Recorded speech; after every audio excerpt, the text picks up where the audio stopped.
¿Qué tal? ¿Cómo están? Qué placer acompañarles y bienvenidos y bienvenidas a Impacto Económico. Vamos de inmediato a repasar nuestros titulares.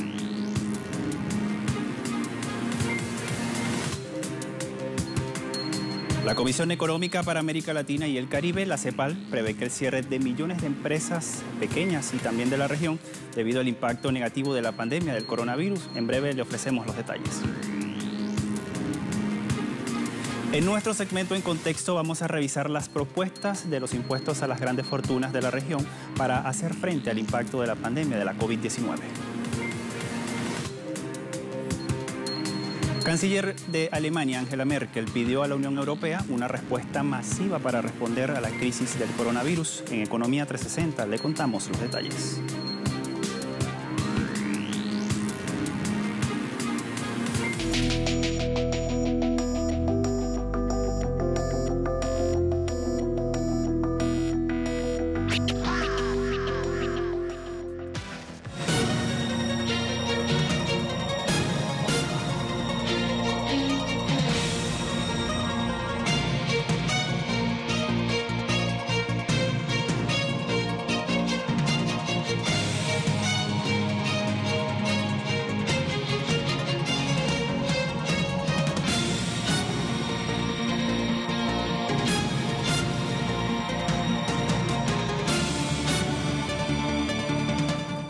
Comenzamos con esta información. La Comisión Económica para América Latina y el Caribe, estamos hablando de la CEPAL, emitió previsiones sobre la cantidad de empresas que van a cerrar debido al impacto negativo de la pandemia del coronavirus, y esto va a ser en la región.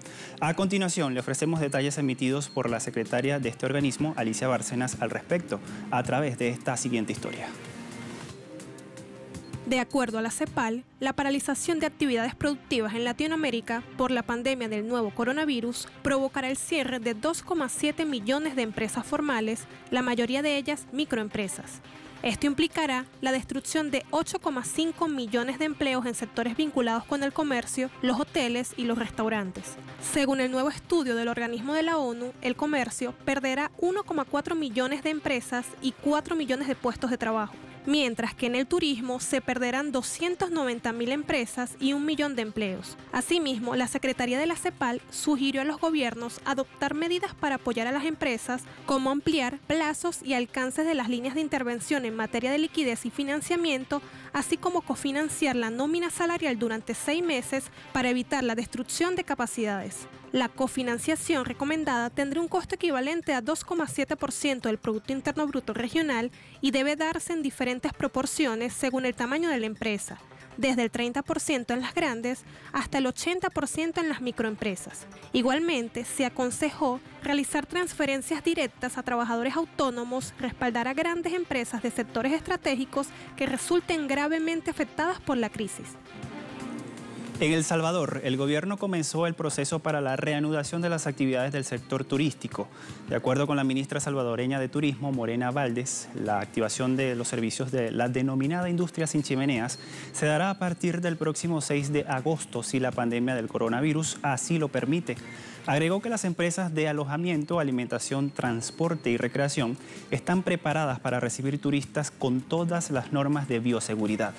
El Ministerio de Turismo estableció que hoteles y restaurantes operen al 50% de su capacidad y además velen por el distanciamiento social y garantizar dispensadores de alcohol en gel.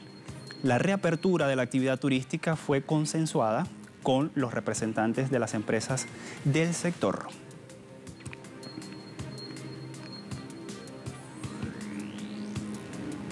Y República Dominicana está retornando, pero de manera progresiva, a la normalidad en el sector del turismo dentro de la crisis sanitaria provocada por la COVID-19. Según datos oficiales, el número de visitantes cayó 52,7% interanual, llegando al país entre enero y mayo a 1,53 millones de turistas, frente a los 3,24 millones de visitantes en igual periodo del año pasado.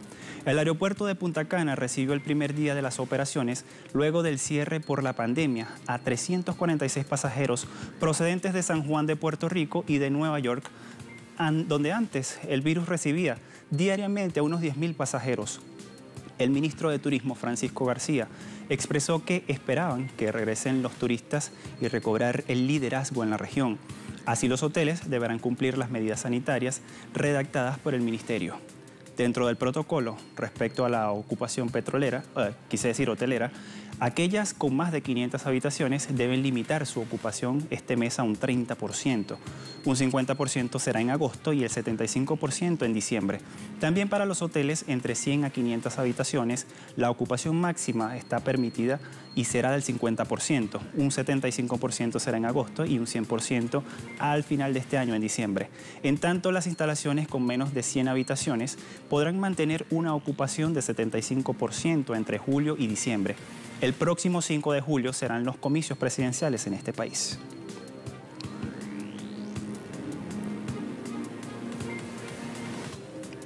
Brasil reabre los sectores no esenciales de la economía pese al rebrote por la pandemia.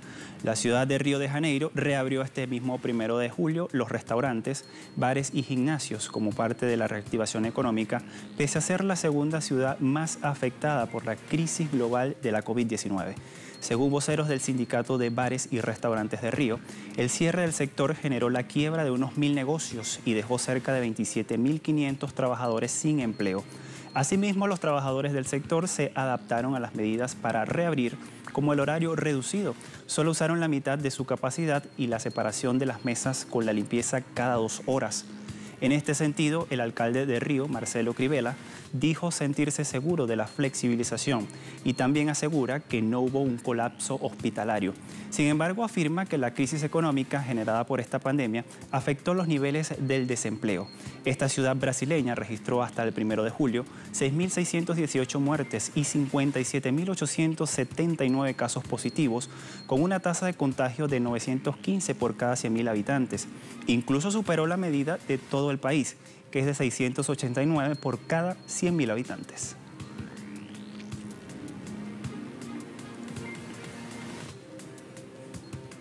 En medio del asedio económico contra Venezuela, el gobierno de Irán no descarta suministrar mercancías pese a las amenazas de los Estados Unidos. Esto lo titula así el portal ruso Sputnik, que allí tenemos en pantalla. Teherán considera las solicitudes de Venezuela para el suministro de mercancías pese a las amenazas de Washington. Esto lo declara así el portavoz del gobierno iraní Ali Rabiei. El vocero del gobierno de Irán reafirmó que las amenazas de los Estados Unidos no afectará la determinación de llevar a cabo un comercio libre y legítimo entre estos dos países. A finales de junio, el secretario de Estado estadounidense Mike Pompeo declaró que el país norteamericano sancionaría a 5 capitanes iraníes por el suministro de combustible a Venezuela. El portavoz también calificó de fracaso las sanciones estadounidenses contra el gobierno de Siria.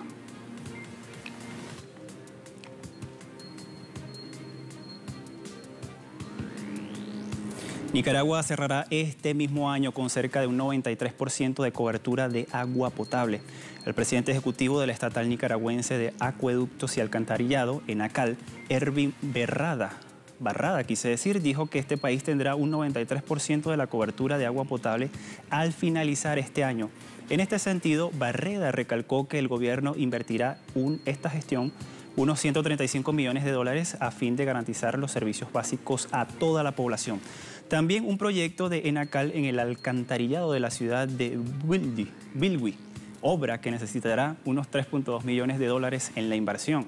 Por otra parte, el funcionario destacó que 140.000 familias pagan menos de 2.9 dólares al mes por este servicio de agua potable, mientras otras 24.000 personas abonan por debajo de 58 centavos de dólar.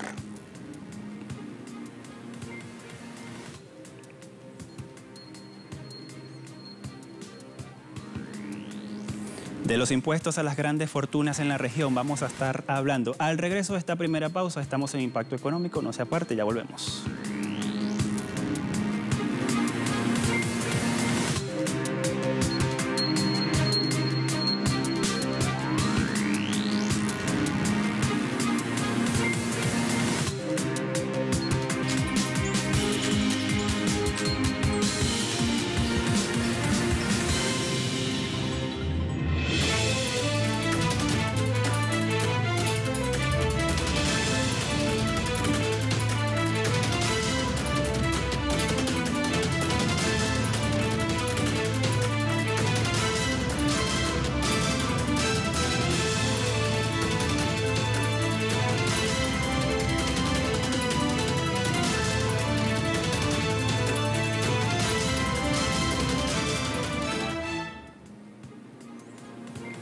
En varios países de la región de Latinoamérica ha surgido la aceptación mayoritaria de un impuesto a los superricos que esté en sintonía con la demanda de más estados, y esto sucede en medio de esta pandemia.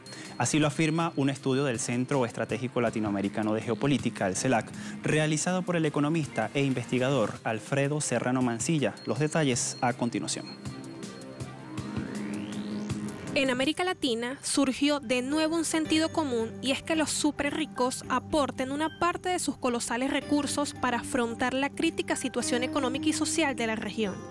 Se trata de un consenso emergente nacido en medio de la pandemia y que ha tomado forma de iniciativa tributaria en muchos países. Según el CELAP, en Chile, el impuesto a los más altos patrimonios es una iniciativa del Partido Comunista y ya ha sido aprobada en el Congreso.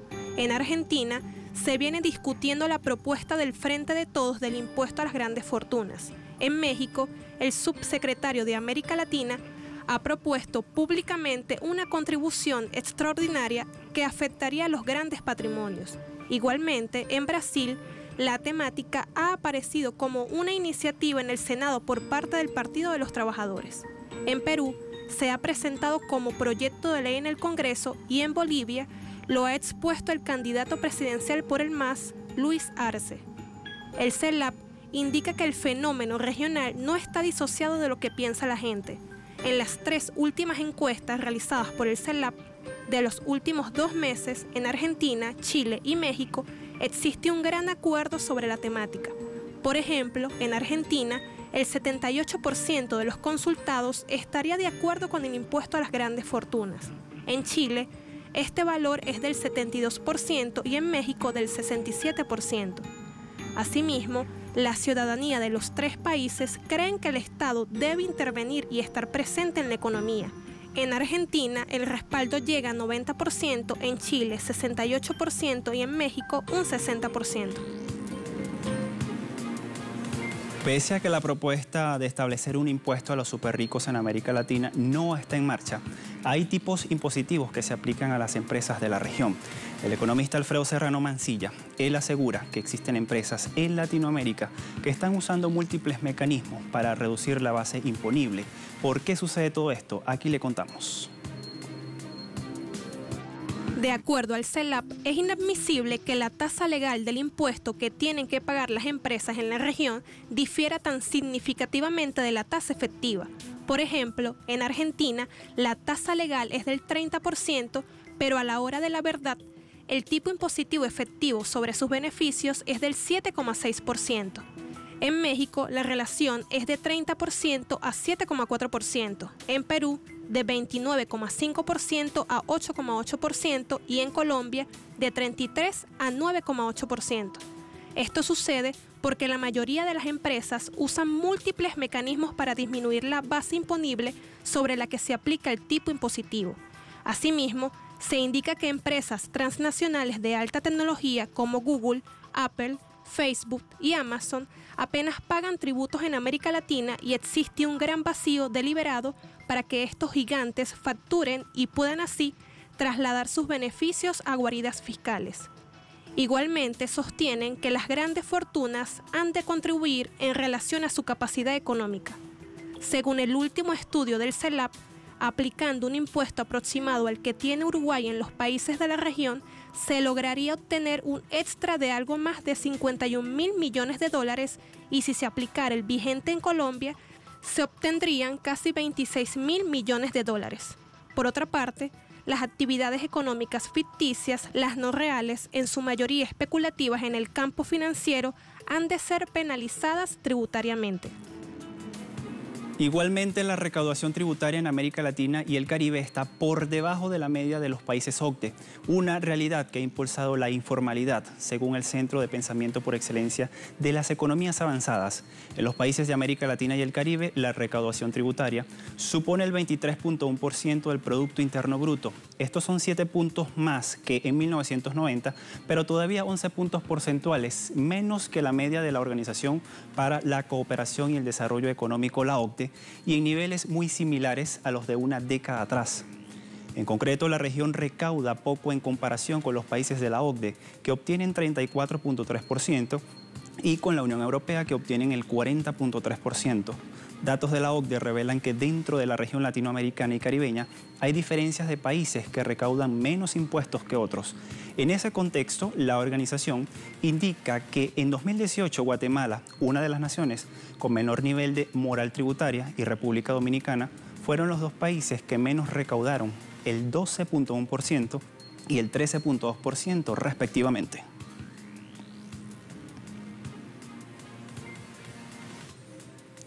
Alemania está pidiendo una respuesta a la Unión Europea contra el coronavirus. ¿Por qué sucede esto? Vamos a contárselo al regreso de esta segunda pausa.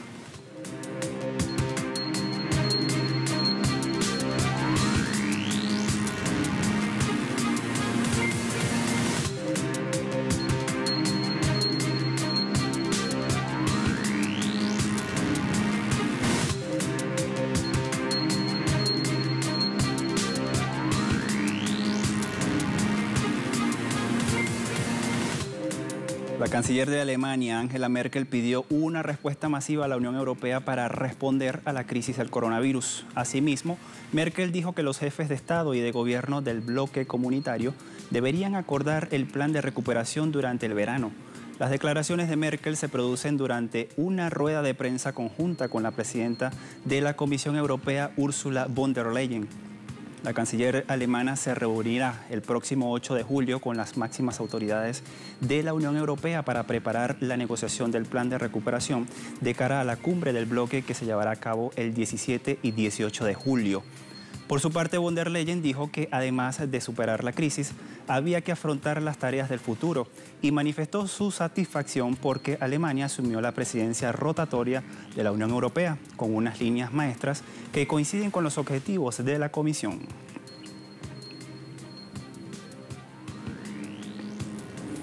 En China, las bolsas de valores registraron un incremento al cierre de este mismo jueves. El índice compuesto de Shanghái, el de referencia, subió 2.13% y registraron aumentos las acciones de 1.204 empresas. A su vez, el índice compuesto de Shenzhen cerró con una subida del 1.29% y 1.677 empresas anotaron subidas. El índice Chinex, similar al Nasdaq estadounidense y enfocado en las empresas emergentes, ganó 0.2%. Los sectores de valores, seguros, futuros y servicios aeroportuarios encabezaron las ganancias, mientras el sector de los aparatos médicos y la agricultura encabezaron las pérdidas.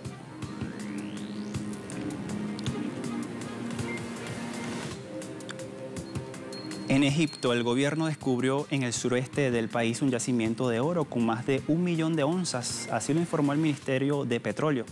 Este hallazgo se encuentra en el área operada por las empresas de la minera Shalatin Mining Company. Desde el Ministerio de Petróleo y Recursos Minerales de Egipto recalcaron que para comenzar a operar esta área, Shalatin y la Autoridad de los Recursos Naturales del país fundarán una nueva empresa que podría convertirse en la tercera más grande y especializada en la extracción de oro y también de otros minerales en la nación. Hasta ahora la producción de oro en Egipto se ha concentrado en 3 minas principales que están situadas en el desierto oriental. No obstante, la Autoridad de Recursos Minerales asegura que este metal precioso se extrae en al menos otros 120 yacimientos.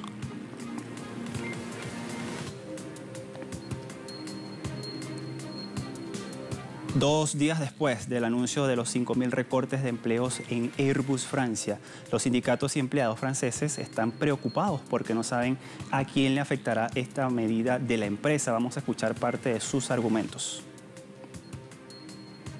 Es cierto que esta es una cifra bastante considerable y sabemos que el blues también se ve afectado, por lo que estamos bastante ansiosos. Estoy ansioso. Todos mis colegas en el trabajo también están ansiosos. No está claro quién se verá afectado. Tenemos muchos compañeros que tienen créditos o que tienen hijos. Para mí, ese no es mi caso. No tengo hijos, pero es cierto que es bastante preocupante poder tener una visión del futuro bastante duradera. Los empleos están conmocionados, sorprendidos, un poco aturdido cuando escuché. Es cierto que el hacha cayó y el anuncio fue brutal. Entonces, de hecho, cuando obtengan los detalles de los sitios, especialmente en Toulouse, será aún más brutal, porque Toulouse se ve particularmente afectado. Novartis acordó pagar más de 700 millones de dólares para poner fin a las demandas que enfrenta en el sistema judicial de los Estados Unidos, donde se acusa a esta compañía farmacéutica suiza de pagar grandes sobornos a médicos. Esto lo informó así el Departamento de Justicia estadounidense. Asimismo, indica que el grupo elegía como oradores a médicos que ya han prescrito grandes cantidades de sus fármacos a cambio de una cuota para alentarlos a prescribirlas. Por este caso, Novartis pagará 678 millones de dólares y pactó firmar un código de buena conducta de 5 años de duración. Asimismo, esta compañía farmacéutica acordó con la justicia de los Estados Unidos el pago de más de 51 millones de dólares para cerrar este caso sobre el uso ilegal de fundaciones para realizar los copagos de los pacientes de Medicare y que ellos tomaban sus medicamentos como el Gilenya y Afinitor.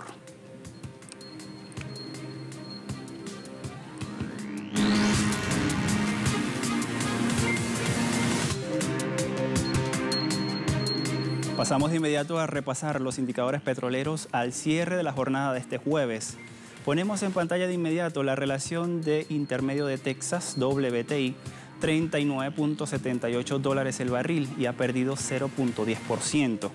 Sumamos Brent de referencia en Europa, allí en pantalla. Opera en este momento en 42.22 dólares el barril y ha subido 0.93%. Y por último tenemos el crudo PEP que se ubica en 42.66 dólares y ha tenido un alza de 4.4 dólares.